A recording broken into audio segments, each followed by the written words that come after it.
Hey folks, Papa Boris here, analyzing the second game to finish from the 2025 Through the Ages World Championship Stage 4. Very excited to hop right into it. Rove Random going first, the loser of the last game, although the second highest rated opponent in the group, by just 9 points behind the highest leader, whatever Parsley, chooses the Roman roads, which is a fine wonder. I think you could also take Boudica here, but it really just seems to me like a matter of preference, whether you go for a pretty good wonder or a pretty good leader, so that's all totally fine. Now, whatever Parsley, I was really curious what they would do because they could take a decent leader and a yellow card, or they could take one of these decent wonders here. So I was really curious whatever Parsley would choose. Whatever Parsley chooses, Library of Alexandria, maybe one of the best wonders in the game from HA at least, which is perfectly sensible. And then David Segoviano grabs Hammurabi. Now, this is widely, I've recently learned, considered by top players to be basically a really, really strong leader, either in an S tier all by himself or one of a few S tier leaders in the estimation of some high-rated players, which makes sense because extra actions are good. I think personally, I still would prefer the Colossus and Boudica, because I think Boudica's also really good, and I just like getting my leader and wonder taken care of in the draft if it's possible to do both. Here it can be a little bit annoying because if I take the Colossus on my draft, then there is the Hanging Gardens, and David could obviously take that, although the Hanging Garden sucks, and otherwise he's waiting to see Stonehenge pop out, but if it pops out in a weird place, or maybe there's even a chance it doesn't pop out at all, then he ends up without an Age A Wonder. Though in the previous game, he ended up being just fine without an Age A Wonder, so maybe that's just a thing that David likes to do. In any case, he grabs Hammurabi, and it's over to me. And here I thought I had a very strong start. Given my opponent's choices, I get to take the Colossus, Boudica, and Urban Growth. So a good leader, a good wonder, and a useful Age A yellow card, which is quite rare to actually be able to put all four of your actions to their fullest use. So in contrast to the kind of lame opening of my first game, I was very optimistic for this one. And we go over to Rove Random's first real turn. As it happens, the Stonehenge does not pop out, so David is going without a wonder. Rove Random, choosing between Ashoka and Julius Caesar, chooses Caesar, which makes sense. I think Ashoka is good, and if you watch some of Weidenbaum's games. I think there are some pretty good case study games that show how to play with Ashoka effectively, not just from himself, but from the strong people that he's playing with.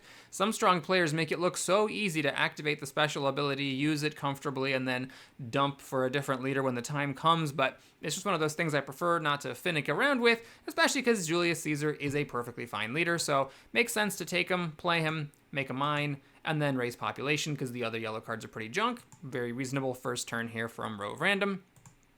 Whatever Parsley now needs a leader. He chooses Ashoka over Moses, which is, I think, very reasonable. Moses is not widely regarded as a very good leader, so he prefers to get the rocks from Ashoka, even though it's going to be a little bit of effort to do so.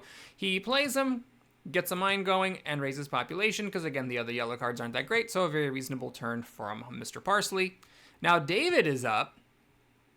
He plays Hammurabi, raises population, makes some mine, and now has 2 actions left to spend and not a whole heck of a friggin' lot to do with them. So that's one of the pitfalls of taking this Hammurabi, spending 3 actions for him in the draft, is that the value doesn't kick in until a little bit later. In this case, he decides to take Stockpile and Rich Land, which I think I would have done myself. So, I mean, they're usable. You can use Hammurabi's extra action next turn if you're in the action doldrums, and Rich Land will probably be used at some point to get iron or irrigation. Now on my turn, I make a very dubious line. I'm trying to fish for a little more from the opening. So what I decide to do is I play Boudica, okay, I make a mine, alright, and then I take Masonry. And I think that there is a certain logic to it. It's kind of like getting upfront rocks. It is a cheap technology. It can be a real workhorse. It can save you tons of actions later. I can use Boudica Science to get it pretty quickly. All in all, though, I think this is just a mistake.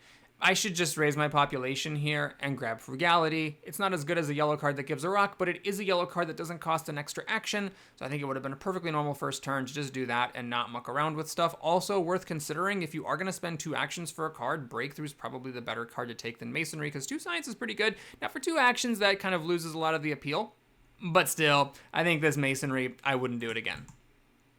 Now, for not opening myself up with a free population, I am in this particular game punished immediately. So the development of religion pops up, and had I made just a normal turn, I would have gotten to have a temple along with everyone else.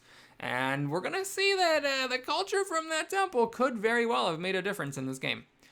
Rove uses Caesar power to play another event, and this is really heartbreaking. If the order had been reversed, then I would have gotten the population, gotten the temple. But as it is, first I fail to get the temple, and then I get my population. So it's incredibly sad. So anyway, Rove Random builds a lab, grabs Nostradamus for the future and the urban growth. He chooses not to raise population. Actually, he can't, sorry, the impact of population gave him a population. He cannot spend this food, so it was a little tricky for him to use his actions, and I think taking a decent leader for later and an urban growth is fine. Personally, I would have preferred the breakthrough. Caesar is not necessarily a leader that you want to replace really, really quickly, so using him throughout the age just to get extra military draws, may be a consideration. You could try to get a leader like Saladin or Isabella who give you some material benefits versus Nostradamus, who's mostly just strength and culture. But at the same time, I think it's fine to take Nostradamus and just not have to worry about your leader. Nostradamus does benefit from Caesar's extra card draws because it's easier to save up some events to play. On the other hand, Caesar's thing is to play extra events each round, so that's a little bit of a non-bow. Personally, I would have preferred the breakthrough for 2 actions here, but I don't think anything is crazy wrong about taking Nostradamus either. Okay, so Parsley's up. Let's see how he handles the Ashoka lifestyle. He grabs the Knights for 2 actions, builds a lab, and he's got this breakthrough for 1 action. Very smart turn. You got your military, and you also have a really, really good yellow card for just 1 action, and you're turning on Ashoka's extra rock bonus. I think I probably would have had this exact turn, even though, as you know, I'm not a huge fan of Knights. I think this is a case where you have to play to your leader that you have rather than to your biases. Now, David's getting a little bit unlucky because there's still nothing good to do. A lot of this age 1 stuff early on is just not that great, so there's not much for him to do with Hammurabi's bonus. He gets his free temple, takes theology, which is a very future-looking option because it's not particularly relevant for a long time. He plays the stockpile, raises population, makes a lab, and even with the theology, he still has to waste an action doing something kind of minimal, and he decides to grab a free food, which is fine. I don't hate that he doesn't take Machu Picchu here for a couple of reasons. One, it is a pretty expensive wonder, and I've just had anecdotally not the greatest of experiences with it. Although, if you're interested in this kind of thing, it's worth noting that it does work on the age A stuff. So even though we don't have iron or irrigation yet, this is not necessarily a horrible line just to say, hey, instead of taking a frugality or a theology, both of which are kind of minimally useful, let's get this wonder going and see if we can build it. However, the other thing is I think David was looking at Himeji Castle here, which he built over the Colossus, paying an extra action, which I think was a mistake. But it seems like he likes this wonder a lot, and it's here again. Last time he also built it as his first wonder, so he may have just been wanting to wait for that to come on down the row and have that be his first wonder again in this 4-player game. All right, so now I grab Alchemy, and this may have been a very dubious choice. I already paid 2 actions for Masonry, so now I'm paying 2 actions for Alchemy. But the thing is, there's just not much for me to do here. I could have taken Gutenberg. I could have done Gutenberg, replace Boudica as a free action, take Alchemy for 1 action.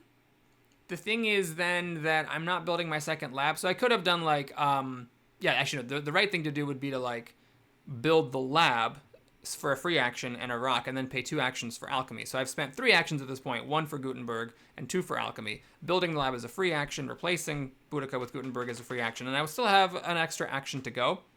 Maybe that would have been more consistent with this Masonry line, because then I could play Masonry at some point, and get the Alchemies up even cheaper. But I didn't want to commit to this, so I just took the Alchemy, I researched the Masonry, and then I just built my lab with urban growth. So my thinking is if I can save up 6 rocks, then I can build the Colossus in 1 go, or if that doesn't work out, I can maybe get Boudica science and maybe like a science from an event or something. I'd need a little bit of luck to get the Alchemy going, but if I do that, then I could research Alchemy and start making some cheap upgrades. I could even upgrade 2 Alchemies. So getting an event that boosts science would be a really big deal next turn. All right, we go over to Rove's turn. He makes a very cheeky play. He offers the open border agreement to David, which is weird because you generally don't want to offer an extra military action to Hammurabi. But we realize why he's doing this. It's because then for his second Caesar action, he does an aggression, which is the cheekiest play I've ever seen with Caesar. So David does have the one defense card that he needs in order to block this very early aggression, and then Rove takes his turn. All right, so after doing that business, Rove increases population, grabs the knights, and starts building the Roman roads. I think that's a very reasonable line here. And we go over to the Parsley. Parsley plays an event. We have the development of civil life, so we get a free action. If I'm not mistaken, Parsley uses that to raise population, grabs the iron, which makes sense, very good technology to have early on, grabs patriotism, and builds the first stage of the library, and I think it's a very reasonable line here. Again, we're all kind of struggling a little bit without any good stuff to do, because the opening of the Age 1 deck was kind of underwhelming, but at least it affects us all equally. A nice point here is that with the iron, Parsley has all three, so Ashoka's bonus is on, which means that Parsley can actually get an extra population next time as well. And with the extra rocks, they can have a choice of things. They can either get 2 irons. Okay, they didn't need the extra rock to do that, but they can either get 2 irons or they can finish the library. So pretty good stuff for Ashoka here. We're over to David, and David cancels the pact. Now, this is one of those things that you always have to worry about if you abuse the open borders, that the person that you offered it to is going to cancel it out of spite. And so I'm really of mixed feelings on this move. On the one hand, I appreciate that David did the spite move because that can discourage your opponents from abusing pacts in the future. There's like a meta game element to it where the decision can have value in other games, but I actually, in an isolated bubble, think it's a mistake. Hammurabi loves an extra military action. It is such a big deal to be able to spend a military action to do an extra civil action and then still have 2 actions left, especially because he doesn't have any cards. So it would have been really nice for him to have it. And yes, it sucks that, Rove did that thing. But on the other hand, it's not the easiest for Rove to do any more aggressions. Aggressions in Age 1 aren't that big of a deal. So yes, maybe if you keep the open borders, then, you might get double aggressed or something like that and regret that you didn't cancel the pact. So there could be an element of self-preservation. But personally, I would have just preferred to just build a warrior so that you're not in danger, draw your 2 cards, or I guess it would be 1 card if you actually used the action and built a warrior, and then try to keep the open borders. Now, maybe I would get punished for my greediness with taking that line. Okay, so David takes the irrigation, researches it, takes the Himeji Castle again, and then upgrades a farm with rich land. So now he can get an extra worker next time, and then he passes the turn. Oh yeah, he also does build a warrior here, though I wonder about that because he doesn't actually need to do that because he's not in danger of anything. But perhaps he liked the fact that this shuts off Boudica's bonus, which is definitely annoying to me. All right, so he still has no actions. And actually, I guess that makes sense. If you're going to take this line, the open borders agreement could be a little bit scary because then you'd have 3 military actions, but then Caesar would get a bonus of 2. And so if he had 2 more aggressions, he could force one of them through. I don't know. It's a tough call there. So on my turn, I play an event. It's warfare, which I cannot use. So I've missed out on both events that require free population. Here, I raise population. Oh, I beg your pardon. I can use it. This one I can use because there was a development of civil life. My apologies. So first I use that to raise population, and then I get the free warrior from the event. So that is nice. And here, unfortunately, because Boudica's thing was... here Boudica's thing is not shut off because when I get the free warrior from the warfare event, I'm at 2, and that does allow me to use Boudica's ability. So I'm at 3 science, but tragically I'm 1 science short, so I cannot research alchemy and get 2 upgrades this turn, which would have been pretty awesome with the masonry. What I decided to do instead is, of course, play the fighting band to get an extra strength, build a stage of the Colossus, and grab iron. Now you might say, hold on a minute, why'd you build a stage of the Colossus? You have masonry. Wouldn't it have made more sense to wait for more rocks? And mainly that was to get out of corruption, because without spending those 3 rocks, I would have been corrupt. So I would have liked to take something like Mason or Monarchy, which would be good for me, but then I'd be corrupt. So because of that, I figured, let's just suck it up, kind of waste that potential of the Masonry, but, make sure that I am not going into corruption. Even if I don't spend 2 actions taking iron, it's still a little bit tricky for me to get out of the corruption here without doing something bizarre like building a temple. All right, so Rove is back up.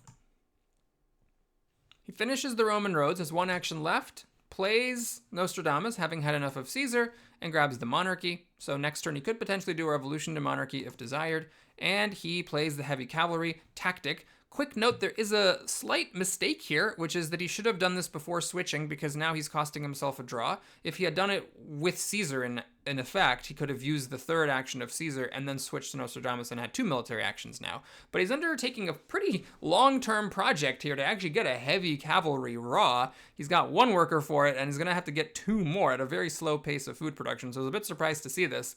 But that's what he chooses to go for, and then he passes the turn. So Parsley's up, plays an event. We all get free rocks. Parsley decides to finish the library and could still research iron and upgrade 1 mine, but he chooses instead to get population up and take the monarchy for the future. So maybe he was thinking, well, if I research the iron with breakthrough and then upgrade a mine, I only have 2 different cards, so I lose a food. So by delaying that, I can perhaps get the monarchy. His current science is going to be 9 plus 2 is 11, which is not enough to do iron and monarchy. So there's a bit of a long-term aspect to this line.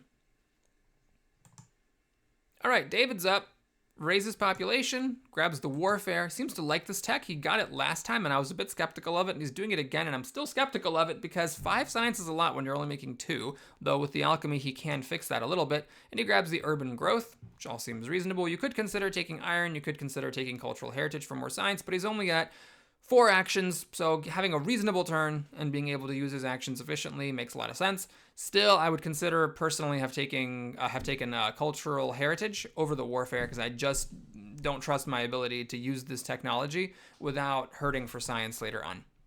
Oh yeah, he's got Hammurabi, so 1 more action. He uses it to get started on this wonder, and he can finish it next turn. All right, so it's over to me. I still get to use Boudica's power. I think I take a science with it. And, oh, I don't use it yet. Right, first it's the event. Oh, God, did I crash it? Okay, thank God I didn't crash it. Woo! Okay, so here I decide to get a science from Boudica, and I take my favorite leader, Genghis Khan. So I take him, and we finish the Colossus. We raise population, and that's all for my turn. I am now ready to either do iron and alchemy, or alchemy and then iron. And since Rove Random played the heavy cavalry, I could potentially get another worker into a warrior, play Genghis Khan, and then steal that tactic. I think if that hadn't been done by Rove, I wouldn't have committed 2 actions to taking this leader. Granted, it was a little bit tricky for me again to use all my actions fully, but in this case, instead of spending 2 actions taking him, I could have researched iron and upgraded a mine, for example. Or, and if I do that, I still have enough next turn, just enough to get alchemy and upgrade both labs. And that might even have been better than taking Genghis Khan. As we'll see, maybe, I shouldn't have gone for this because I do hold up my economy by taking him, but I just couldn't resist. In fact, I make a warrior right now, so I'm really delaying my economy. I'm spending rocks that could have gone into labs or mines to make a 3rd warrior, so that next turn I can play Genghis and then take on the heavy cavalry. I don't have any aggressions, so the strength is just kind of gambling that my opponents put strength events in there. Or maybe I did as well that I forgot about. All right, so Rove plays an event. And we have the Pestilence, which is always a scary event. Do you have extra population? Rove does, Parsley does, David does. I do, but if I lose this unhappy worker, then I am in rebellion. So that was a bit of a scary one for me to see. All right, so Rove Random begins his project. He makes the first of 3 knights needed for heavy cavalry, grabs the cartography, which is adventurous, to say the least, on 2 science with a monarchy in hand, but maybe, he put colonies in there and really wants to win them. And he researches it right away, which really makes it look like, yep, there's colonies in there. He passed on a 1-action iron to do this on very low science production. Parsley's up, also gets down some knights, raises population, makes a knight. Does he have it? Does he have it? He has it. He's got it again, so he's also fine on strength. He researches the iron and gets 1 mine upgraded, doesn't take any cards here, resists the siren call of these codes of laws. He just wants to get his economy going, which is completely reasonable. All right, so David's up's got to feel like a little bit pressure here with the strength, but he finishes the castle. So now he's got enough strength that he's completely safe. He researches the alchemy, uses urban growth to get a lab, even though he built the wonder this turn, so a very impressive feat for only being on 3 rocks. And then he grabs another urban growth to finish the other library. So he could have taken Code of Laws And I think if you don't take warfare earlier, like let's say this was a cultural heritage, then Code of Laws would be pretty sick here, because then you'd have 4 signs plus the 2 from the cultural heritage. You could get the Code of Laws next turn, fix your actions, and that seems like a bigger deal than fixing your military actions. So that's an illustration of one of the reasons why generally I'm a little bit hesitant about this warfare if my science production is not really, really strong, or there isn't some incredibly pressing reason that I would want to commit to that warfare early on. Oh yeah, he also has an extra action, and he takes the knights. All right, so I'm up. I play an event, and it's on certain borders. So I forget if I put that in there. My apologies if it was me putting it in and then preparing for it adequately, or if I just got lucky. So I steal a yellow token from David Segoviano.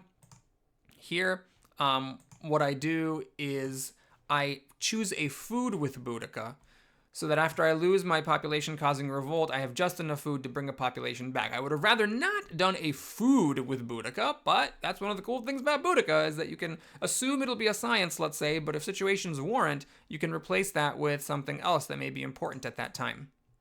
Well, I'm going to take the Code of Laws and research it, and this may be a mistake because, again, I'm delaying my economy.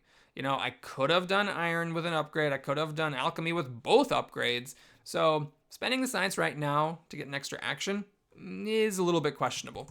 Here I will also play Genghis Khan, take over the heavy cavalry, going up to 9 strength and 3 culture per turn, and then I grab this breakthrough to kind of compensate for the fact that I spent all that science on Code of Laws. Definitely a departure from how I would have played this earlier in my life, where I would have definitely taken irrigation here, but we have the alchemy and the iron, so we can focus on getting those up and running, and there's 3 copies of selective breeding in a 4-player game, so my plan was try to do that. The main issue is Genghis Khan is my only source of culture, so I'm not super falling behind my opponents, but they're making culture in actual permanent ways. Well, maybe not Rove Random. Rove Random's only making 1 permanent culture and 3 contingent culture on Nostradamus. But they're making culture in somewhat permanent ways, where my permanent culture production, because I missed that temple, is 0. So if I cannot get off of Genghis Khan, it's going to be a little bit tricky for me, to get culture, because I'm depending on Genghis Khan for it. Once I switch leaders, I don't make it anymore. So it's going to be like a little bit of extra pressure in H2, where my opponents can do whatever they want to do. Me, I have to get my economy up and running, which I still, like, Age 1's almost ending, and I have not done, like, at all. And I also have to find some way to get culture. All right, so Rove's up, plays an event.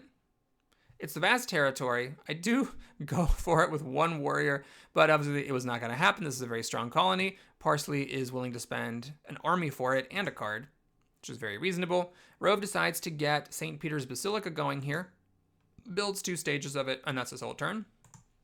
This is an interesting choice, because there was a Great Wall here, which is arguably a more meaningful wonder, but he only has 1 warrior, and the Great Wall costs an extra stage to build. The University, of course, gives science, which is very tempting over St. Peter's, but of course that one costs an extra action to take. I do wonder if he would have taken it had there been an extra action, or if he values the culture and the permanent happy face fixing of St. Peter's Basilica. Okay, so Parsley's up, needs to rebuild his army after getting that vast territory. No event here. Raises population 2 times, builds back a knight, builds another knight, playing it very safe, grabs the swordsman to go with the knights, and then also a rich land to help continue building his mines. Does not choose to go for a wonder, just focusing on his economy here. Also not falling for this Code of Laws. I don't know if they would have been wrong to take, but with only 3 science production and no alchemy in hand, does make sense. He's preserving a science and trying to maybe go for this monarchy. Now, the thing is that you could say that Code of Laws is actually better than Monarchy. He could, like, take it as a loss and say, well, this was just here to turn on Ashoka's bonus, and we're just going to let it rot and fall away. Because if you get the Code of Laws, you fix your civil actions, then you can improve them further naturally by taking an H2 government. Whereas with Monarchy, that is your government, so it's a little bit harder to then improve further without specifically justice system. On the other hand, with pretty low science production, maybe it makes sense to say, well, I don't want to try to get my actions improved by Code of Laws and then another thing. I just will settle for the monarchy, get that military action, which is important as well, and then, you know, come what may, we'll see what happens if I can get a government in H3. All right, so David's up, gets his population out with frugality, goes for the university to fix up his science some more. It's a bit of a project, considering he's still on bronze mines. He upgrades a lab to fix his science some more and takes rich land. I think I would have been more inclined to do this line if I could take a yellow card that could help me build the wonder, like the engineering genius or even the reserves. As it is here, with 5 plus 3 is only 8 rocks in 2 turns, the end of Age 1, it seems a little bit lengthy to get this wonder started. I would have preferred not to do this. Now, what would I have done with 2 actions instead? Well, that's a tough call. It is a little bit tricky to spend all your actions here. You could, of course, upgrade your final farm. You could raise your population again. You could take rich land or swordsman. So there were some other things you could consider doing. I don't think this was a totally desperate move just to get the actions used up. All right, so it's over to me. I want to play events because I want to maximize my odds of getting some strength-based events while Genghis Khan is pulling it in. Also, 2 people see their leader just die without a replacement. Granted, we had some really good leaders, these 2 very strong leaders, one that gives rocks, one that gives actions at the very end of the deck, so it's perhaps not too surprising. I play an event. We've got Scientific Breakthrough, so everybody gets some science, though I am sad to get the least. It's my fault for not getting Alchemy up earlier when I totally could have. I grab the Swordsman. I research Alchemy, I upgrade both labs. I decide that that's more important than getting the iron going because I can still get iron next turn and upgrade 2 mines. And I want the Swordsman because that essentially gives me a way to get 3 more strength, which is really useful because if people play correctly against Genghis Khan, you can't just assume that 3 basic warriors with a heavy cavalry, even with the Colossus as backup, is going to keep you in the top of the strength for the entirety of H2. Also grab Bread and Circus. I forget. Pierre is in the game. So there is a good reason to have these because he's just ridiculously strong with them. It's a good happy face solution trying to make lemonade out of the lemon that is losing out on this temple that everybody else got to have. All right, so Rove is up, plays an event. We got the Call to Arms, and maybe I put that in there, so that could be me taking advantage of my strength. Here, Rove Random's Nostradamus is incredibly helpful. Now, Parsley, with 7 strength, is the second weakest player, and David is the weakest, so some civil actions are lost, and that is terrific because people's civil actions aren't that high. Parsley only has 4, and David only has 4, so that was a really nice one, and I think if I'm correct in remembering that I put that in there, that was definitely a coup for me. So Rove finishes the St. Peter's, gets more culture going, gets the monarchy down for all of his science peacefully, raises population, builds another knight. Remember, he's working on this project. He's trying to get these 3 knights. And then he takes rich land and engineering genius. Very logical. You could consider taking alchemy, although I don't hate this play of not taking alchemy because it is kind of late. We already started H2. You could say, let's just wait for scientific method. Now, I will say that going into H2, Rove Random's position's a bit tricky. The culture is great. It's 3 or 6 if you can use Nostradamus, but he hasn't fixed his food, his mines, or his labs. He has fixed his happy faces, but the 2 of them aren't currently even doing anything. And this one isn't even doing anything next turn either. It's not until 2 turns from now that he gets this worker out. So I think that Rove is in a bit of a tricky position here. Parsley at least has his mines going. Science, not so much, but he does have the library at least, and he has some science saved up. So the equal science production, 3 versus 3, is not actually quite the same because 11 stockpile of science is kind of a big deal. He's going to be able to get his actions caught up to Rove Randoms. And then David, I think, is doing okay. It's kind of weird in this game that not much iron upgrading has happened. Everyone's just kind of holding off on that, except for Parsley, who just got started. So a little bit of a low production game here going on all around. All right, so Parsley's up. Raises population, makes another warrior to get another medieval army. So I'm sweating a little bit here because oh boy, it's starting. People catching up to Genghis Khan. He will develop the monarchy, grab Isabella, and play her. So now he's making an extra rock every turn, has some blue tokens helping with corruption, and might help fight the cartography and the Colossus colonization bonuses I have with Isabella's colonization bonus. So there could be a fight for some colonies in the future. Passes the turn, and we're over to David. David also has a great leader falling in his lap, Saladin right here, but he chooses not to play him. He just gets the knights. He lost 2 actions, to be fair, so he only had 2 actions this turn.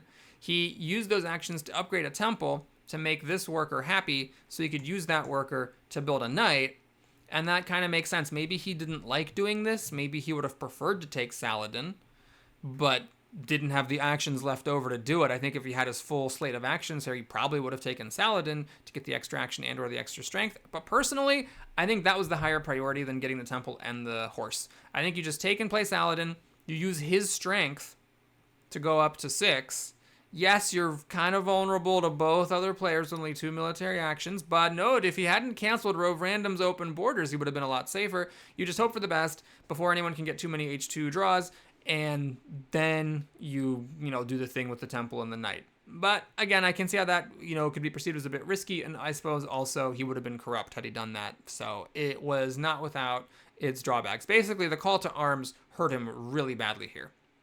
Now, it turns out he also has Medieval Army from hand, so now he's extra safe. But I'm a little nervous because one more night, and I'm actually not going to be one of the top 2 strong players anymore. I play an event, and it's the Wealthy Territory, which I try, but Rove Random beats me on the back of the Cartography bonus, gets a really sick haul. 1 Age A Warrior is all he needs to get 6 rocks. Now, in my turn, I get the bread and circuses down and I build one, which maybe is a little bit dubious because, after all, I don't actually need these happy faces. I can't recall if I put Rebellion in here or if I was just worried about people playing it.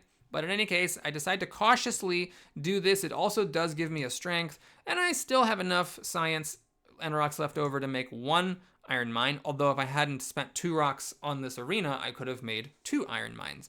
As it is, friggin' Age 2 Breakthrough, top card of the deck, slid down to my 1 action area, which is ridiculously awesome, so I get 3 signs for an action. I'm obviously going to take that, and I pass the turn. So I keep the fortifications here, because I think that it's a really good tactic, and it can let me, just use cannons without any other techs to get my strength fixed as a transition away from Genghis Khan. And then the war, it's a bit speculative, but I figure maybe there's a chance I can actually do this war against somebody later on. Alright, so Rove plays an event, and it's Good Harvest, so we all get some food. He uses that food to raise his population, makes the 3rd night, he finally finishes this project, and now I'm really sweating, because it's like, if he and Parsley push a little more, I'm going to have a very hard time keeping my culture up. He grabs a scientific method, which makes sense. Next turn, he'll be able to use it. And thanks to the Wealthy Territories' 3 blue tokens and the Roman Roads' 1 blue token, he has 4 blue tokens, which is keeping him out of corruption despite having a really big stockpile on these bronze mines. So he actually can just save up 11 rocks and upgrade 2 scientific methods next turn. He also takes Catherine and decides to replace Nostradamus, which is interesting because Nostradamus gives 3 strength and she gives none. But maybe he was hoping to get an early steal of the yellow token with her abilities, or maybe he valued the unconditional culture and or the extra military action. He also grabs the final copy of Bread and Circuses, coming out very late, which makes sense because when Pierre is in the game, he's such a strong leader. Having this, I think, even though I've talked before about how maybe I overvalue speculative gray action card grabs, I think this, is so strong that it makes sense. Now, you might also point out that he has St. Peter's Basilica, so why would you want Bread and Circuses to go with that? On the other hand, what else was there for him to do? He had an action left over, and it's either this or take the printing press. So I think it's one of those cases where, yeah, it's not like the best play in the abstract, but on the other hand, there wasn't that much else for him to do with that last action. All right, so Parsley's up. Parsley throws an event in there, and it's cultural influence, so that sucks for me because I get 0, and Rove does get 5, which is a non-insignificant amount of culture. Parsley goes for the Statue of Liberty, which will only make 1 culture because he's on Monarchy, but 3 yellow tokens is 3 yellow tokens. One thing that I found interesting is he did not want to take Robespierre and Republic, maybe because he went for Monarchy, but that's the kind of thing where, like, if you had gone for Code of Laws instead of Monarchy, this would have been a very sick move. Spend 1 action to take and play Robespierre, 2 actions for Republic, and then use the Revolution aspect of Robespierre to switch into Republic, which can be a huge move. Parsley plays the Patriotism, raises population, makes another warrior. So now I'm officially shut off from Genghis's culture, and then he upgrades 1 of his mines. So he did pass up upgrading 1 of his mines to do this. So very high committal for making that other warrior. All right, so David's up, and he takes Saladin. I think in his case, with being on despotism, I mean, maybe it's just a thing where I'm overestimating stuff. I feel like you've got to take Robespierre and Republic here. Take and play Robespierre, it's 2 actions. Take Republic, it's your last 2 actions. And then you revolt into Republic, and then you have 3 actions left over after that. I think you got to do it. In fact, you could even do a goofy line where you do that and then take Saladin and then replace Robespierre with Saladin. So you still can have Saladin, except you also switched into Republic. I do think that First of all, that would have been a really cool move, but even if you don't do the Saladin follow-up, even if you, I don't know, take reserves in journalism or whatever afterwards, I think he missed an opportunity, because taking that and going up from despotism would have been a huge boost to his power. But alright, he takes Saladin, plays him, raises population twice to get out of corruption, and just passes the, Blood of the Night to get up in strength. I'm officially now the weakest player, and he passes the turn. Uses Saladin for an extra action, which makes perfect sense. I raise population, I research Swordsman, and I upgrade 2. My lack of military actions is really hurting me here. I would have liked to upgrade the 3rd as well, but at least now I can get culture from Genghis, and I'm not one of the 2 weakest players. I also could have taken cannon here, because I really want those cannon, and maybe that was the correct line, but instead I choose to take selective breeding, because I also do need to fix my food. I upgrade my 2nd mine, and I leave these reserves sitting here, which is very sad, but you gotta do what you gotta do, and I felt like I just didn't want to dick around and potentially end up with no food. So I pass the turn there. By the way, I should mention, I'm so sorry I forgot this. I could have taken Robespierre and Republic myself, and I am on despotism. The problem is, if I do that, I lose the 4 strength from the heavy cavalry, and so I would be not at 8, I would actually be at 6. So I'd be 5 behind 2 opponents and 6 behind a 3rd, which felt like suicidal, because I'm using my military actions to do the revolution. Now, I could have maybe considered taking the Republic anyway, just to have it to turn into, and I think it was a mistake that I didn't do that, even if it would have meant not taking selective breeding. I think having this so that I could turn it in 2 turns and get 3 extra civil actions would have been a really big deal. So Rove Random plays an event. It's a colony. I don't bid for it because I'm really cautious about my strength. Parsley manages to win it with just a single warrior and a defense card. So a lot of value coming out of these colonies without much expenditures. Rove Random does a pretty big move. Researches scientific method. Upgrades 1 lab. Upgrades another lab. His science is fixed. Hooray. He now takes cannon. Wants to keep an eye on his military. Depends on what tactic he has. That may be very reasonable. Obviously, things like journalism and reserves could be very tempting as well. Although, he's going to have a little bit of a problem with workers. So I can see why he wanted to maybe just focus on the military aspect and then try to figure out the culture later. All right, so Parsley's up. Parsley grabs the navigation, so now Parsley is the colonization king. Parsley also finishes the Statue of Liberty, getting an extra culture and a bunch of yellow tokens. Parsley gets the swordsman down and upgrades 1 of them. So Parsley, again, not getting this final mine up and running, but, you know, he's got Isabella to fix that for him. So it's not a huge deal to have the final mine. And all in all, it's a pretty productive turn. Now he's taking the strategy of, well, I have gotten 4 yellow tokens from colonies and 3 from Statue of Liberty. So that's 7 yellow tokens. He doesn't actually need to fix his food for a while in that. Potentially could just go the whole game without fixing it. David now takes the Republic and researches it, gets a huge boost in power. He grabs reserves, grabs rich land, builds another temple, takes the journalism, and takes architecture. Just a big pile of cards getting going. Notice that this university has still not been started. This is one of the reasons, kids, why taking Age 1 Wonders late in the age when your minds aren't very good can be a bit risky. Heck, I mean, he might have even preferred, if he had never taken this university, to just put the Harvard College under construction. Granted, at three rocks per turn, it's not that great of a choice either, but, you know, he's costing himself even the opportunity of getting a better wonder going because he's still got this one kicking around. Chooses Saladin for the strength, which I was not happy about because it's shutting off Genghis. I play an event because at least I'm not the weakest, so the Crusades happen. David, by choosing the strength from Saladin, gets that 4 culture instead of Parsley. Rove Random loses the 4 culture.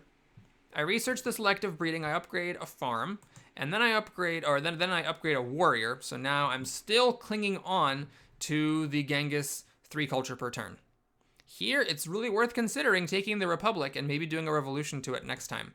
But I chose to get the efficient upgrade to finish upgrading my final mine next turn for free. It is 3 free rocks, and I grab Opera. You could say maybe frugality would be better, but I really wanted a way to get culture. I didn't want to just randomly lose this game because I didn't have a way to turn rocks into culture, and right now my culture is still 0, if not for this very hard to see 3 culture from Genghis Khan. Genghis Khan is a house for me here. He's keeping me in the running. Granted, Rove Random's running away with it a little bit, but he's keeping me in the running with Parsley and David, and that's accounting for the fact they got an extra culture against me pretty much all game because the first Age A event to be flipped up was a temple I didn't get, which was my fault. So considering that, Khan is really keeping me in it. But the age is going to be ending pretty soon. I need to get these cannons going. I need to get off of this leader, and I need a way to make culture. So I thought the opera was just too good not to take. All right, we got a spy, which I'm probably never going to be able to use, and it's over to Rove. Rove grabs the coal. He doesn't want to dick around. He needs to upgrade his economy. Science has been fixed. Now he's like, let's not take any chances. It's coal time. Uses that AJ rich land and all his rocks to get his coal going, and that's his whole turn. I think I would have done the exact same thing. I think you just need to get your economy going here. You got a culture lead. That's what the culture lead is for. All right, so Parsley's up. Parsley gets the Suez Canal under construction. And with all these rocks, we'll have no trouble building it. Grab scientific method to fix his science later, and also raises population. It does avoid corruption to do that, although he could have also gotten out of corruption by upgrading a mine, so I'm not entirely sure why he chose this over the mine upgrade. But in any case, that's his choice.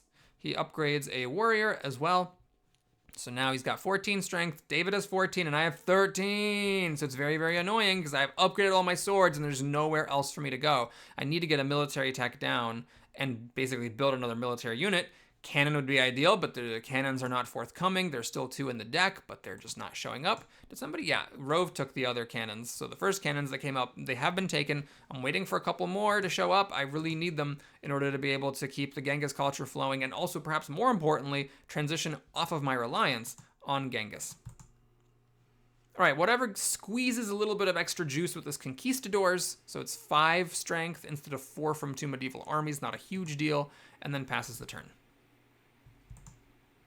David's up, he plays an event. It's the Raiders, so Rove Random and I are unfortunately going to lose some resources because of that. He grabs the coal. He, like Rove, does not want to dick around. He researches it. He's got the Rich Land 2 to get one of these mines upgraded, and next turn you can use the Rich Land 1 to upgrade another one.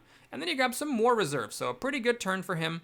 Could have also taken Breakthrough, because science would be helpful, but I can see maybe wanting this to help finish this wonder before the age ends, and also not missing the opportunity to get these mines going.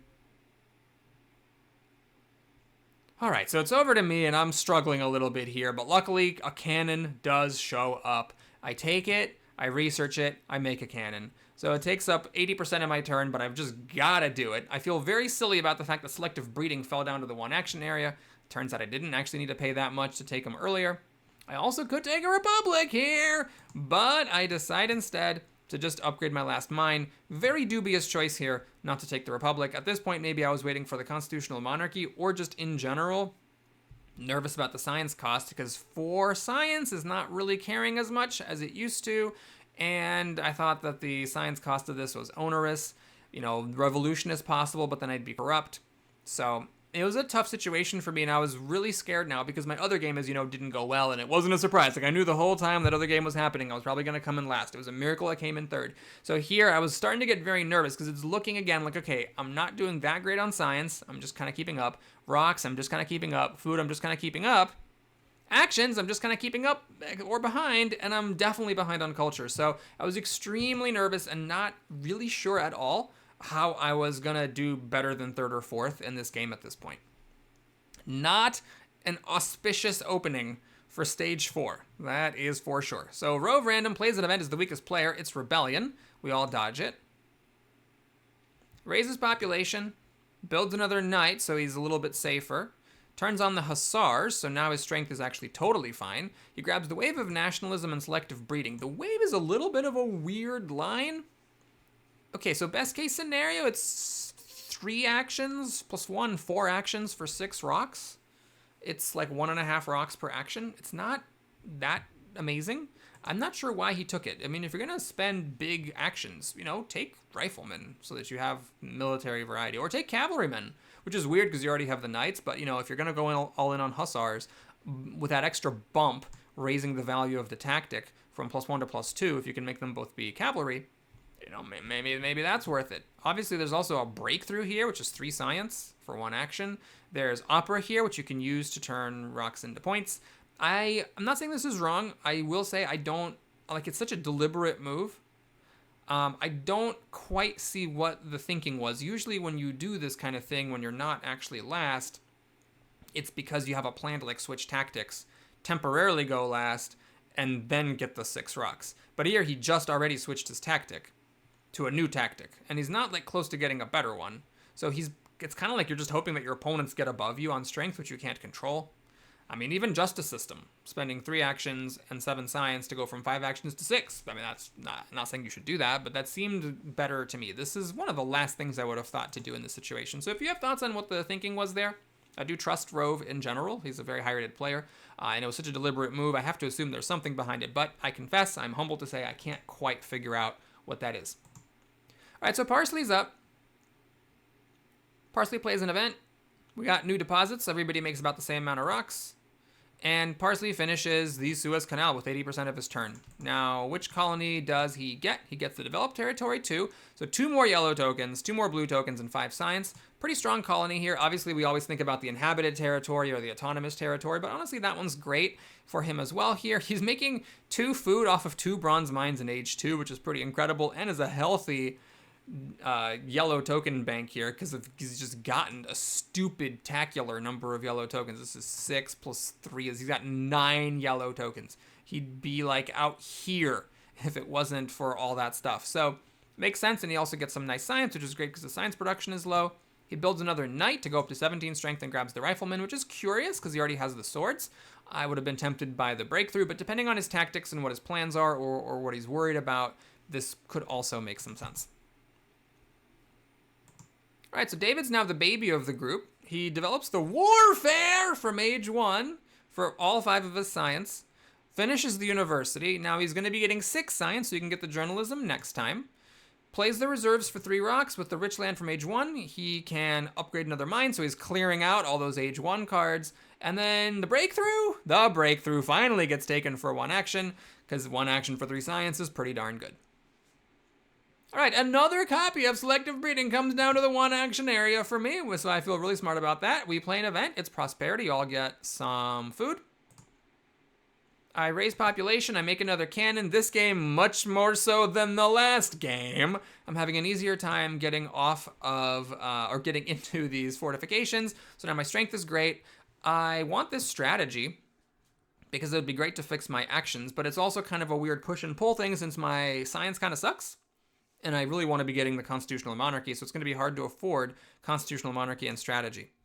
After upgrading my farm, I do decide to take the strategy, but as we'll see, I think this ends up being a mistake. Maybe there is value to it because there's only 1 copy of strategy in a 4-player game, and a number of players might like it. Rove Random might like it. Just anyone with like a lot of science might want the strength and or the actions. But basically everybody other than David would want it. So there is a denial aspect. However, it's dubious. I spent 2 actions on this. I forewent the opportunity to, for example, take cavalrymen, which could have been a good tech to have, opening up some variety of military options for tactics in H3. The other issue, though, is if I take the cavalrymen, it's kind of awkward for me to spend my last civil action. So what would I be doing with it? Even if I had the military action, say, to disband a sword, I can't really build it into anything useful. Maybe the bread and circus, but anyway, I don't have the military action to do that because I spent them both making the cannon, putting out the tactic. Justice system doesn't work that great because I already have Code of Laws. So yeah, it was just, a bit of a weird situation where this seemed like the only thing that was reasonably worth taking. All right, so Rove is up. Rove, as tied for last, plays an event. It's the negotiations. So David loses the tiebreak, and now Rove gets to pick what I get from David instead of picking what I give to Parsley in the last game. And unfortunately, in this game, Rove takes a more traditional line of just having the loser pay food. It's not what I would have picked. Obviously, I would have rather had science, and then second would have been rocks, but I get some food, so okay, I can make an extra worker at some point. It's better than nothing. Rove upgrades another mine to coal, plays a selective breeding, so Rove got to have the Age 2 economy trifecta here. Upgrades a farm. That's all of his rocks. What to do with the remaining rocks? Rove decides to take the justice system and research it, which makes perfect sense. 6 from 5 is a big deal coming into Age 3. And then he grabs the horses to continue building on these hussars. All right, so Parsley's up and has a really strong turn here because Parsley's won a bunch of colonies with the Suez and normally. And in fact, Parsley wins another one now with all these extra units. He doesn't mind throwing away one of them, a couple of cards, and 3 rocks from Isabella. So now he's got a bunch of colonies and he puts down a powerhouse James Cook. And I gotta tell you, I was so bitter because anytime I have a James Cook with 5 colonies, the next card that pops out at the beginning of age 3 is Iconoclasm. And spoiler alert, it did not happen here. So this Cook got to cook. It was incredibly frustrating to watch for purely personal reasons because it seems like I can never pull this off. But he's got the dream here. He had the navigation, he has the colonies, 4 of them, one of which came from the Suez Canal. He completely fixed his bank without having to ever upgrade his food, and he's getting culture from it from Cook. So it is, again, another case where whatever Parsley appears to be cleaning up, since now with the 8 culture, he is going to start catching up to Rove, and he is going to start pulling away from David and me. Notably, I'm making only 3, which is less than my opponents, and the 3 is temporary, coming from my age 1 leader, so I've really got to transition out of it, or I'm going to be in some serious ass trouble. So, scientific method comes down, grabs selective breeding, and he finishes this lab. I do wonder, did he need the selective breeding? Because he's not going to need any help with his food for a while, and by the time it is relevant, he could try to get a mechanized agriculture. I personally, and I know it's a little bit ballsy of me to comment on, the moves of someone who really crushes at this game relative to his competition rating. The people he's playing against seem to do much worse than him. I would have taken frugality here. I'd rather have the 3 immediate food than this that I have to invest 5 science and several actions into developing when it's not actually urgent. But he grabs the classic army, so he's up to the highest strength now. Very unfortunate for me to see here. David does not want to play an event, or maybe doesn't have an event to play. Takes the rifles, which makes sense. He grabs Newton, replaces Saladin because the age will be ending. He researches the rifles as a free action. He upgrades warriors to rifles. He's ready now to take over the classic army, so his military problems are fine. He is 5 strength behind, so theoretically Parsley could try something, but it's unlikely, and also Parsley might just go after Rove instead. He grabs the urban growth, grabs Revolution Idea for some more science, and he grabs the frugality. Makes sense, just taking a bunch of yellow cards, and he passes the turn. So on my turn, I have a bit of an unfortunate situation. Genghis actually just dies. I don't need his strength anymore, but I am going to miss his culture. I draw 3 cards from the Colossus, which is 2 events I don't really want to play, and a War Over Culture, which I can't use. And I decide to play Maria. I am going to get some culture and science from her, which is better than nothing, because I do need a lot of science. And, it's either her or nothing, and I figured that was worth the 2 actions. I do need to fix my revolution here, so I raise population twice to fix that, and then I get an age 1 arena for 2 rocks. I don't use the urban growth because I don't get the full value out of it that way. You might say, Boris, why not take the constitutional monarchy? Well, the thing is that in this case, Rove Random is fine and Parsley is fine. They both don't really want to turn a monarchy into constitutional monarchy, and David has republic. So since I couldn't get this down this turn anyways, I'm figuring I can just get it for 1 action next turn. And this is also why I didn't play the strategy. I could have, just for example, not raised my population, then I just wouldn't have this worker. And maybe I actually should have. Maybe, taking an engineering genius or a patriotism would have actually been worth it. Or just researching strategy. But if I research the strategy, going down to 3 plus 4 is 11, then I can't get the constitutional monarchy down, and it felt more valuable to me to be able to get the constitutional monarchy next turn than to have the strategy now. So I keep the war just in case something can happen. It seems obviously incomprehensible that I would be able to do a war, but, in case things go very well for me, that may be the thing I can use to try to claw my way out of last place in this game. All right, Rove grabs the Air Forces for 3 actions, researches cavalries, and then plays the Wave of Nationalism that he did spend 3 actions for, and he does get the full 6 for it just because everybody got ahead of him. He now spends a bunch of military actions to upgrade his horses into other horses, better horses, and now he's safe. He's not one of the top 2, but he's safe from aggressions. He upgrades even the last horse, and then he grabs the efficient upgrade to help finish his economy. All right, so Parsley's up. Parsley is sitting very pretty here, plays an event. It's the freedom of movement, and in the sense of being a very important event in this game, he uses the agriculture to turn into scientific method. So he had 2 of these farms, these bronze farms. He turned one of them into a scientific method to really boost his science, which makes sense because he does not need this food. And in fact, he can use the selective breeding that I chided him for and just have a solo selective breeding making 3 food, which is perfectly adequate for the rest of the game. So maybe if he's the one who put the freedom of movement in there, I'm sorry, I forgot if it was me or not, but if he was the one that put it in, then it makes perfect sense. He has 17 science, which is also enough to research democracy this turn, so now he's making a truly ridiculous 13 culture, and once again is running away with the game, which I was very sad to see because, you want the best players to split the points. Parsley and Rove, they're in the 1700s compared to me and David in the 1600s. They're each, over 50 points ahead of us on rating. So I was kind of hoping they would split the points. But instead, the same person's getting the winning results, which makes it a lot harder to stay in the tournament, where, you have to win the group in order to stay. So you want the points to be split among your opponents as much as possible. And I was really scared here because it was looking like Parsley was again going to be winning this game. Like Rove, he spends 3 actions taking Air Forces, and then he passes the turn accepting the corruption to make sure he's got this crucial defensive card. All right, so David is up, gets the architecture down, raises population a couple of times, or once, and builds a temple to avoid the revolution. Now, what to do with all of his actions? Well, he grabs the cannon for some military variety, plays the reserves, steals the classic army for the strength bonus, and he grabs the patriotism and raises population again. So just using up all of his actions for useful things. He also makes an extra knight, curiously. Maybe he wants to be strong for some event coming up. Either way, I decide to throw an event in there, and it's emigration, which was a perfectly normal event. Nothing happens to anybody. I think I put the impact of government in there, which felt safe now that this turn I am going to be getting a very late constitutional monarchy. All right, so my actions are finally fixed. However, culture is a problem. I need to do more actions so I can see what happened here. So I built another cannon using 3 rocks from Maria's ability because I was one of the 2 weakest players at the beginning of the turn, so I got 3 extra rocks from her, which is honestly kind of sick. You look at what's happening here. Rove got to build up a bunch of culture early in the game from St. Peter's and Nostradamus, but now he is going to start falling behind to Parsley. David is behind Rove, but has a better economy, making more rocks and more science, and also having an extra civil action. I now am a top dog with my actions, and I make good rocks. But my science is really far behind, my culture's non-existent. So I was pretty much headed for last place here, and I was desperately trying to figure out how I could possibly avoid getting a last place finish. So I decided that the only way to do this, and I'm not proud, is I needed to drag somebody down to 4th place and just kind of hope to get 3rd. I really didn't think it was very likely that I could get 2nd or 1st here.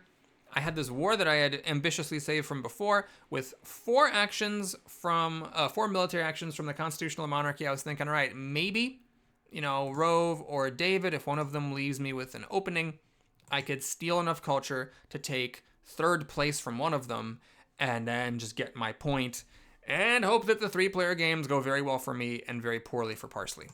So to that end, it made sense to build a cannon. I also took the Manhattan Project under construction. I'm not getting very many points for the science, obviously, but the 13 strength would make it possible for me to increase my strength without using military actions and still be able to declare war. I built 2 stages of it because I'm committed to this plan, and then I passed the turn. All right, so another terrifying turn goes by where the culture loser gets 0 culture. I was not happy about it. Rove upgrades his last mine, grabs the military theory, which makes sense, raises population, makes another cavalry, and takes rockets just in case, and passes the turn, so it's going to be hard to do something against him with all this stuff that he has. Parsley plays an event. It's an international agreement. Rove is the strongest player, and will get to take a bunch of stuff, which I was not happy to see.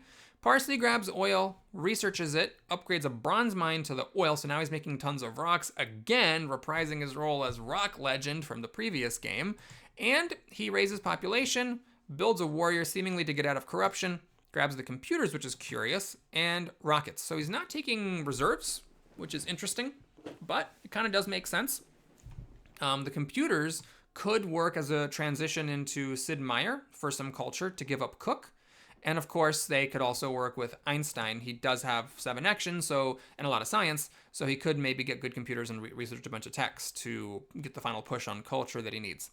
And he's making sure to have things like Air Forces for his Shadow Army, although at the moment he actually cannot research the Air Forces. So maybe there was a window here for me to try to do some kind of funny business. But in any case, he passes the turn here, and David is up. David plays an event. We got the civil unrest. Nothing happens to anybody. He grabs civil service, researches it, upgrades a farm, takes reserves, takes the endowment, takes an efficient upgrade, takes another one. So he's just the yellow card king here, using his butt ton of civil actions to get a bunch of resources. One thing he's not doing is he's not getting culture. I would have really considered here with so many actions to take Churchill because it just gives you 3 culture per turn.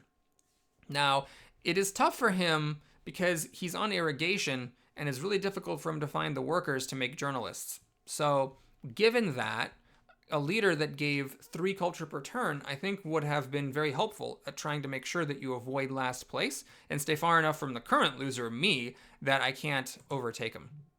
So the big question I had to ask here is, could I somehow declare a war on our leader, whatever Parsley, while he just has this classic army, but not enough science to research the air forces?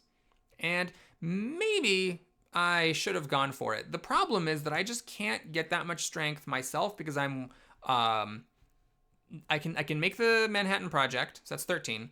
And then with Maria's power, I can raise population, get a science, and get down strategy. So that's 13 plus 3, that's 16 strength, going up to 38. And Parsley, what could he do? He could make a couple of workers, make a couple of rockets, and go to 33. Yeah, I think I messed up here. I had a window to declare war on Parsley and steal culture from the culture leader. But I missed it. And instead of declaring war, I just played an event. So we get the economic progress, and maybe that would have made the war declaration a little bit of a disaster because now, with the extra rocks, Parsley can actually use all 3 of his actions to make rockets for just a flat 15 strength. So the war wouldn't have gone that great, but I still think I had to go for it. You know, when you're behind, take risks. And with him making 10 science per turn and having air forces, there was never going to be a better opportunity than that. I think I had the window and I didn't take it. Now, Rove Random was not necessarily the best target because Rove Random, even before the extra rocks from the economic progress that we just had, which just gave him 9 because he had no corruption. Yeah, so he had 9 rocks. He could have made an airplane, and then 5 plus 4 would have been 9 strength. Oh yeah, you know, I could have actually declared a war against Rove Random as well. Yep. It would not have gone well because now with the extra 9 rocks, he could actually make 2 airplanes, and then I would have lost. So I think it's one of those things where like it looks okay because I didn't declare a war, and then an economic progress happened that would have made my war a disaster against pretty much anybody. But I probably should have, given what was happening in the game, declared the war because my opponents were vulnerable to this big push from strategy and the Manhattan Project. Okay, but in any case, what I decided to do was something very different here. I took Chaplin, I replaced Maria, after making sure to get a worker to get the final culture and science from her. And then instead of getting the strategy, I researched opera and made an opera, which is a little bit of a tricky thing to do if you're trying to go for like a military angle in the game. But I felt like 6 culture per turn was a pretty big band-aid. It wasn't going to win me the game, but 6 culture per turn was going to add up to a lot. And I was like, all right, from here on out, I'm going to try to, get my military going. I just realized I forgot about that freedom of movement, and I'm really, really sorry about this. I definitely remember something weird happening with the freedom of movement. So freedom of movement, random moves a worker from agriculture to selective breeding. Okay. Oh yes. I earlier used a swordsman to turn it into an iron mine. So I'm making extra rocks because one of these mines used to be a swordsman. So I paid 2 rocks for it, but that pays back after the first turn. And then after that, it's making me 2 extra rocks per turn. I felt like that was worth losing 2 strength over because I don't need these swordsmen for my tactics. And I do need the rocks if I'm eventually going to wage war. Okay, so we get the opera down, we get Chaplin. And now I finish the Manhattan Project, going up to 35 strength, and I take the urban growth. I don't love it, but there was nothing else here that was relevant. I can't barely research strategy, so I'm sure as hell not going to research military theory. And then I actually disband a swordsman and make a cannon, so I'm going all in on this cannon game.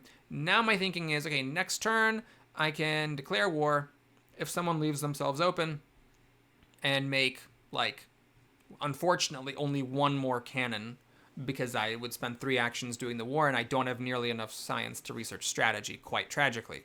But also, I'm hoping that the strength increase is now kind of threatening over all my opponents, and that might make it harder for them to invest resources in culture generation, in which case this band-aid that I get 6 culture now per turn is a very effective one.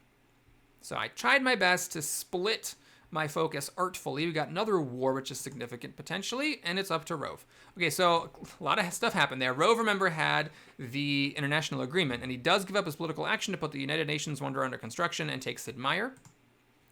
One might notice, given how things go later in the game, perhaps the United Nations wasn't the best move, and it would have made more sense if you're going to take Sid Meier to pair it up. Computers were not here. That was replaced. But to pair it up with a yellow card. He only has space for 2 cards, but if you are going to use it, taking Sid and a yellow card might have, I think, been better than taking this wonder that ends up being kind of mediocre. All right, so now he's getting 9 culture per turn thanks to Sid. 4 from the 2 labs instead of just 2 from Catherine. Raises population, makes another lab, so now he's getting 4 extra culture from Sid than he would have gotten from Catherine at the expense of 3 science. Raises population to get out of revolt. Builds a temple to avoid any problems with unhappy faces, and grabs engineering genius to help build the United Nations later on. I would have preferred, though, not to have the wonder and instead take the reserves.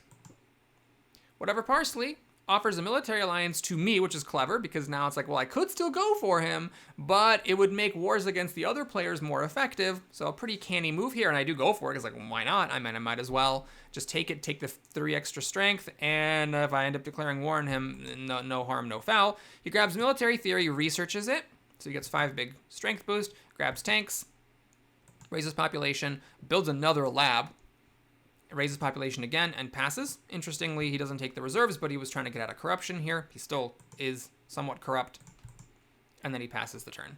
Now, he does have 13 science, so he can research Air Force, so the window of declaring on him has definitely closed. David's up, plays Revolutionary Idea, tanks, researches tanks, plays the Patriotism, and then starts upgrading those horses to the tanks, which I was very unhappy to see, because now it makes it a little bit trickier for me to do a war. There are still Air Forces in the deck, so 13 strength from an Air Force. Oh no, he can't. He cannot research Air Forces, my bigger pardon. He doesn't have enough science. So I could have considered going after him because he cannot research Air Forces, but with so many rocks, it's just very annoying. It's like, well, he could just like blow up his labs in a farm and just build 3 tanks for 15 strength, and then, you know, I've sort of gotten nowhere. He grabs the reserves, plays them for food, upgrades the final knight to a tank, grabs the computers, which is interesting, and a pro sports. The thing is that he can affix his science, but the game is ending. And there's this journalism here, but he could have taken multimedia, which is better than journalism, and it makes sense because he has all these rocks and architecture to just build the better thing. Like, it's worth an action to get that extra science and that extra culture, so I think that might be what I would have preferred in his shoes, but he decides to go for those cards, and it's over to me. And, you know, I'm not proud of it, but it is time to start crawling into 3rd place. I'm like, all right, here we go. Rove Random didn't do anything about military, so I declare war. Maybe this came as a bit of a surprise. You don't usually expect people to declare war when they only have 4 military actions, but I just do it.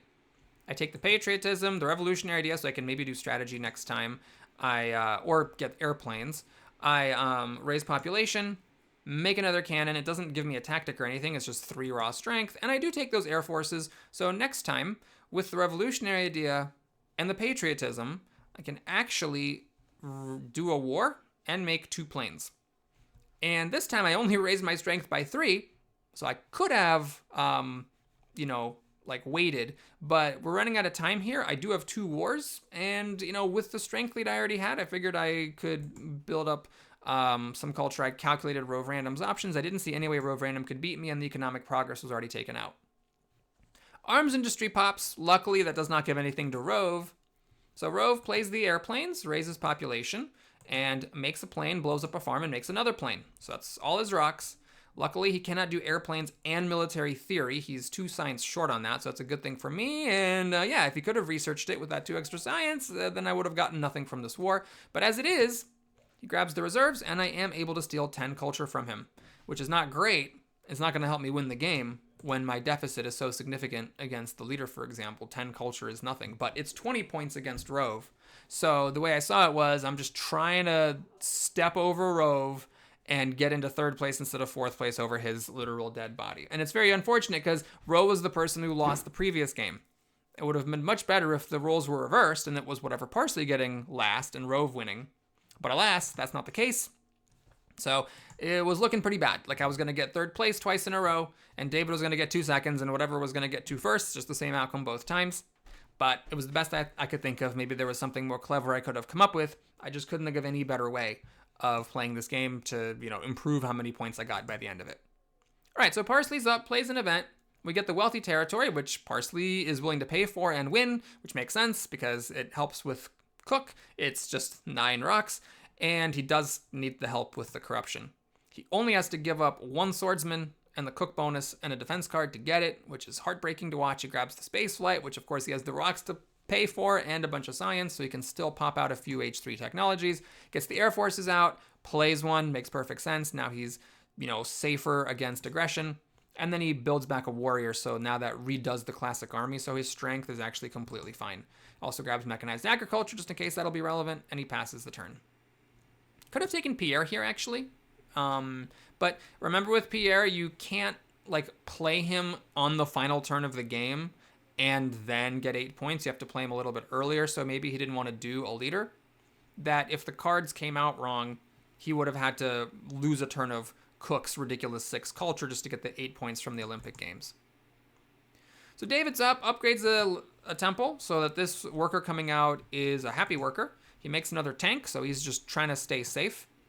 My strategy is kind of working there. He plays reserves for food, makes another worker, grabs modern infantry, researches it, and just upgrades those. So he's just going for the flat strength angle, and he's able to make another classic army because he's got 4 tanks, 1 more modern infantry, and he's got 2 classic armies. So yes, it is basically impossible for me to declare war on him. He grabs Einstein, replaces Newton, and takes the revolutionary idea. So next turn, with 13 strength, he could get 2 technologies, but unfortunately for him, if the age ends before his next turn, which it very well looks like it will, he can only really make 1 technology. But as long as it doesn't end by Rove's turn, then it's okay. Because as long as age 4 doesn't trigger on Rove's turn, David will have another chance to get the 7 science. And with 20 culture, he could definitely get 2 more age 2 technologies, get 6 more culture from Einstein, and have that be decent for a leader. Right now his options are kind of limited. Personally, it's worth considering taking Pierre. Pierre just gives a flat 8 points with no effort, and Pierre only costs a single action instead of 2. Pierre would also potentially... No, you'd want to play Pierre now just to be safe.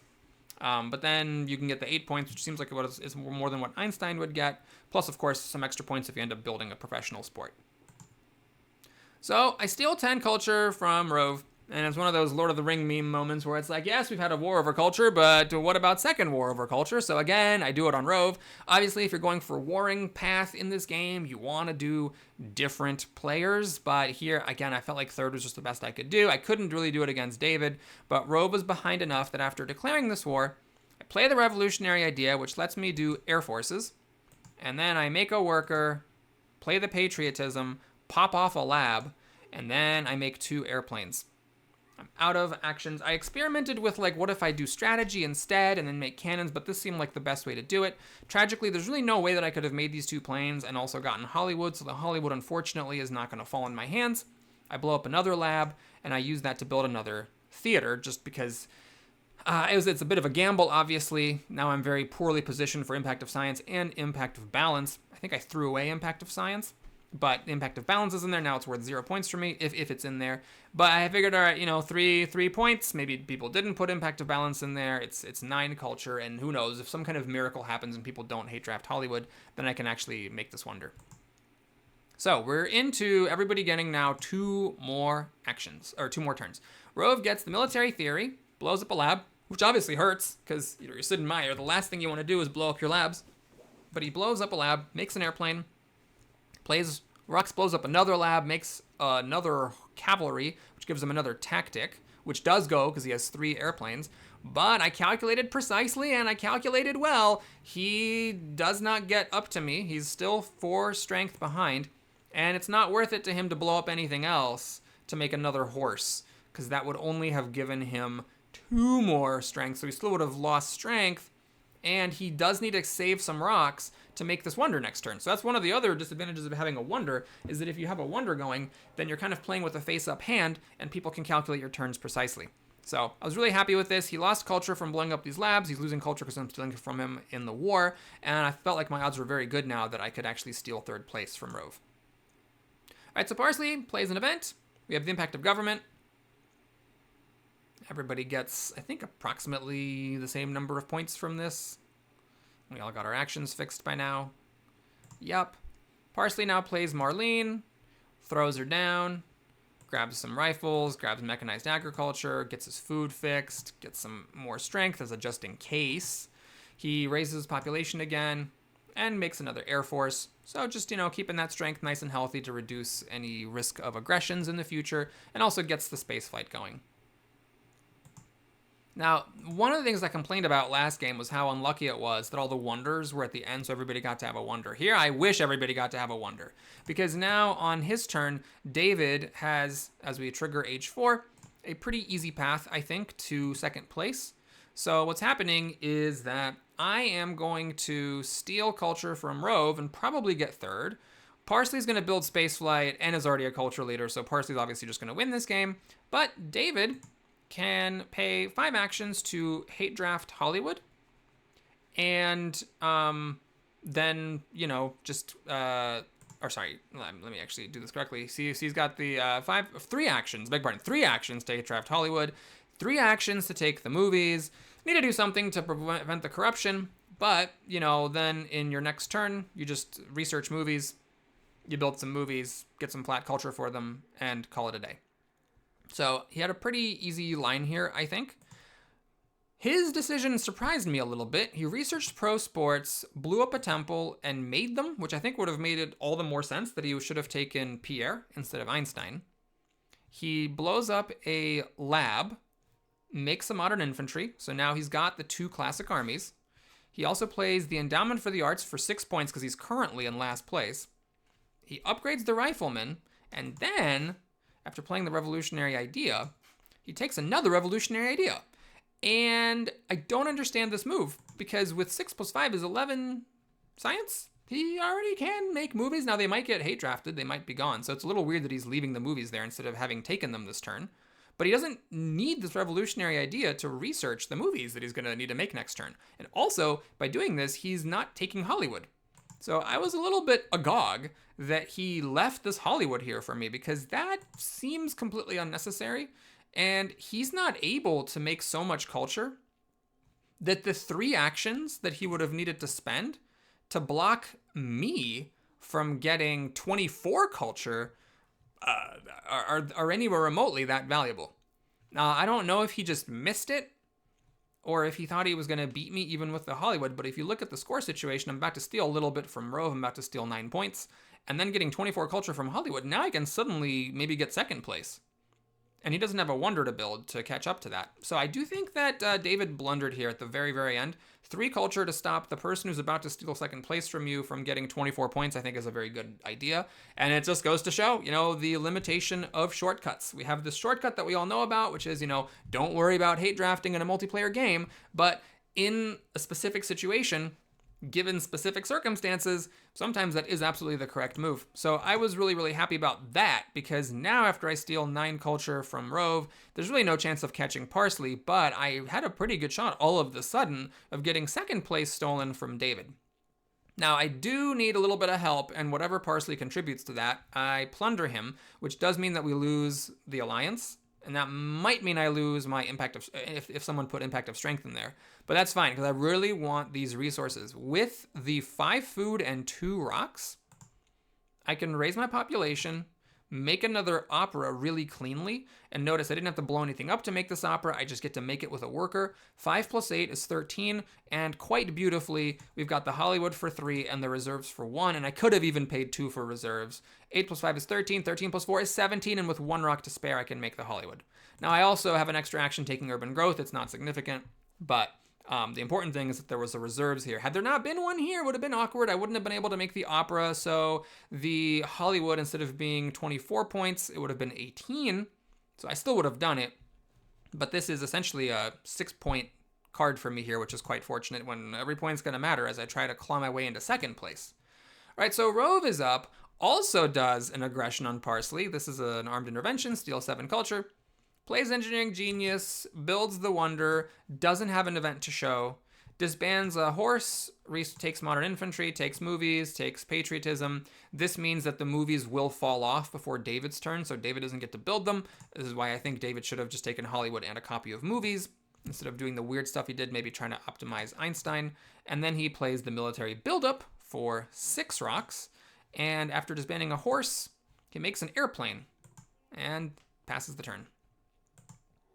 So Parsley's up, plays an event. It's this, which is actually a huge gain. This is it's like an H3 impact level of value here for Parsley off of this crazy one, and I get 0 points from it, which is horrifying to watch. Luckily, David and Rove, which are the people I'm actually threatened by losing the most, they don't get too far ahead of me. So Parsley blows up a mine, makes a tank, gets the conquistadors back, which is kind of curious. You don't see that very often. Builds the space flight for 27 points, blows up a lab, builds another farm, so maybe there's a balance, maybe there's a food thing going on, and then he passes the turn. So now David doesn't play any events. He gets the revolutionary idea down. He does get to research 2 techs for a whopping 6 points from Einstein. Okay, he also had the thing, so he got 9 total points from Einstein. Pierre would have given him 8 plus 2, which is 10. So not a huge difference, even if you don't end up building these. In any case, then he upgrades a lab, blows up a temple, makes another pro sport, passes the turn. On my turn, I do put the impact of architecture in there. We get the Cold War, which doesn't actually matter for any reason. And now I just have a very simple turn. I play the reserves. I build the Hollywood for 24 points. And then there's not much else to do, but I blow up a swordsman. And I build a lab in case impact of balance is in there. It's like worth a couple extra points. And then I just pass the turn because there's literally nothing else to do. All right, so goals of the final scoring are get second place. And I go into it currently in second place. Starting off with the impact of agriculture, that whatever Parsley telegraphed, I feel happy about that because I beat Rove and David on it, widening my lead. Then we have the harmony, which I'm really, really good at, so that's great. In fact, Rove is not super great, and neither is David, so I widen my lead further against them. The population one, again, I'm pretty solid on that one. I widen my lead against David and Rove even further. Next, we have the progress. Now, that one I wasn't super good at. So Rove catches up a little bit, but David crushes this one. So now he actually starts to claim third place back from Rove. The impact of architecture that I put in is a little bit better for David than for me, although I still net 2 points against him by playing it, and I catch up on Parsley with it. And then, finally, we have the impact of balance, which really sucks for me. But hey, making that lab did give me 4 points for it. So I end up being 27 points behind Parsley. 13 came from that popularization of science. So there was like a world where maybe I could have even gotten in first, although that seemed very, very tricky to pull off. However, we get a pretty nice margin here. In theory, I didn't actually need the Hollywood. If you take 24 points away from me here, I still actually beat David. So maybe I was a little bit harsh on him saying that he messed up not hate drafting the Hollywood, because it seems like maybe he still would have lost. Although I think if he took my line and took Hollywood and movies and just built 2 movies the following turn, he may have been able to beat me, but it's hard to calculate. In any case, we have a situation where the same person won both 4-player games. I got 4 and David got 4 because he and I switched between second and third. And Rove got last both times. And this is an element of luck in this tournament where it's not just luck in your individual games of do the right cards come out and stuff, do you get the things that you need to win, but there's like the outside luck of do your opponents split the points.